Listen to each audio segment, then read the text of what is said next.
Big boss ಮನೆಯಲ್ಲಿ ಇಂದು ಕೊನೆಯ captaincy task ಕೊಟ್ಟಿದ್ದಾರೆ ಅಂತಾನೆ ಹೇಳ್ಬೋದು. ಅಶ್ವಿನಿ ಗೌಡ ಹಾಗೆ ಧನುಷ್ ಅವರ ಮಧ್ಯೆ. ಆ ಗೇಮ್ ಅಲ್ಲಿ ಗೆದ್ದಿದ್ದು ಧನುಷ್ ಗೌಡ ಅವರು ಅಂತ ಮನೆಯವರು ಅನ್ಕೊಂಡಿದ್ದಾರೆ. ಆದ್ರೆ ಬಿಗ್ ಬಾಸ್ ಅವರು ಬಂದ್ಬಿಟ್ಟು ಧನುಷ್ ಅವರ ಮಿಸ್ಟೇಕ್ ನ ತೋರಿಸ್ತಾ ಇದ್ದಾರೆ. ಹಾಗಾದ್ರೆ ಈ ಕೊನೆಯ ಕ್ಯಾಪ್ಟನ್ಸಿ ಟಾಸ್ಕ್ ನ ವಿನ್ನರ್ ಯಾರು, ಡೈರೆಕ್ಟ್ ಆಗಿ ಯಾರು ಫಿನಾಲ್ ಆಗಿ ಹೋಗ್ತಾ ಇದ್ದಾರೆ? ಆಕ್ಚುಲಿ ನಿಜವಾಗ್ಲೂ ಗೇಮ್ ನ ಯಾರು ಕರೆಕ್ಟ್ ರೂಲ್ಸ್ ಫಾಲೋ ಮಾಡಿ ಗೆದ್ರು, ಅಥವಾ ಬಿಗ್ ಬಾಸ್ ಅಶ್ವಿನಿ ಗೌಡ ಅವ್ರನ್ನ ಗೆಲ್ಸೋಕೆ ಏನಾದ್ರು ಗಿಮಿಕ್ ಮಾಡ್ತಾ ಇದಾರ? ಇನ್ನು ಈ ಕಡೆ ಗಿಲ್ಲಿ ಅವ್ರನ್ನ ಅಶ್ವಿನಿ ಅವರ ಪಕ್ಕದಲ್ಲಿ ಗೇಮ್ ನ ನೋಡ್ಕೊಳ್ಳೋಕೆ ಉಸ್ತುವಾರಿಯಾಗಿ ನಿಲ್ಲಿಸಿದ್ದಾರೆ ಅಂತಾನೆ ಹೇಳ್ಬೋದು.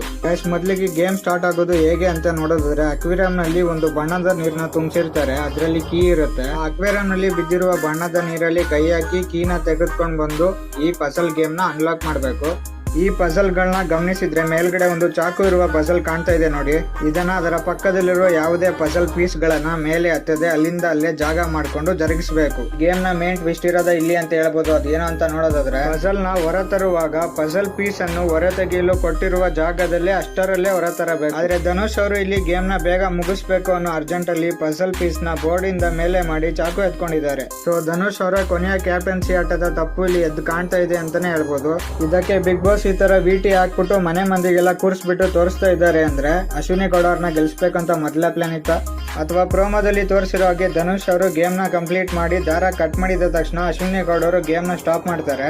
ಈ ರೀಸನ್ ನ ಇಟ್ಕೊಂಡು ಧನುಷ್ ಅವ್ರಿಗೆ ಮನೆ ಮಂದಿಗೆ ಬಿಗ್ ಬಾಸ್ ಒಂದು ಡೋಸ್ ಕೊಟ್ಬಿಟ್ಟು ಕೊನೆಗೆ ಧನುಷ್ ಅವ್ರನ್ನೇ ಕ್ಯಾಪ್ಟನ್ ಮಾಡ್ತಾರ. ಯಾಕಂದ್ರೆ ಈ ಸೀಸನ್ ಬಿಗ್ ಬಾಸ್ ನಾವು ಗೆಸ್ ಮಾಡಿ ಅನ್ಕೊಳ್ಳೋದು ಏನು ಆಗ್ತಾ ಇಲ್ಲ.